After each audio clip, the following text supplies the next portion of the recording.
কিছুদিন আগে এই কামরাঙা গাছটা আমি রিপোর্ট করেছিলাম, এই বড় ক্যারেটে দিয়েছিলাম, কিন্তু এখানেও ভালো গ্রো হচ্ছে না, কারণ যে কোনো ফল গাছ কিন্তু গভীরে যেতে চায়, তো সেজন্য কিন্তু গাছটা বাড়ছে না, সে কারণে ফলগুলোও সব ঝরে পড়ে যাচ্ছিলো। তারপরে গিয়ে মাঝে আমি রিপোর্ট করেছিলাম, তো ভিডিওটা আমার করা হয়নি একদমই, যেহেতু আমি একা একা ভিডিও করি আর ফোন ধরারও সেরকম কেউ নেই। তারপরে মানে অনেক একটু অসুবিধা ছিল, আর আমি এটা অনেক সকালবেলা রিপোর্ট করেছিলাম, সেই জন্য আর ভিডিও করা হয়নি, আর তখন আবার বৃষ্টি হচ্ছিল, তো সেই কারণে কিন্তু আমি রিপোর্ট করতে পারিনি। দেখো রিপোর্ট করার কিছুদিন পর কত সুন্দর এখানে কামরাঙা হয়েছে, কত সাইজটা দেখেছো কতটা বড় হয়েছে। তো আমি কি দিয়েছি, গোবর সার দিয়েছি, ভার্মিকম্পোস্ট আর এপসাম সল্ট, লাল পটাশ, এইগুলো দিয়ে কিন্তু রিপোর্ট করেছিলাম।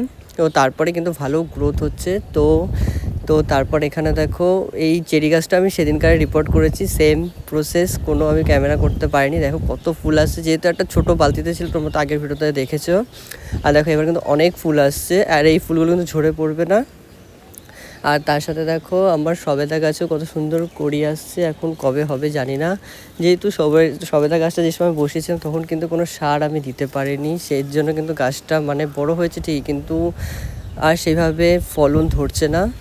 তো আর এখানে একটা বীজ থেকে লেবু হয়েছে, তারপর এখানে একটা বেদানাও হয়েছে দেখো বীজ থেকে।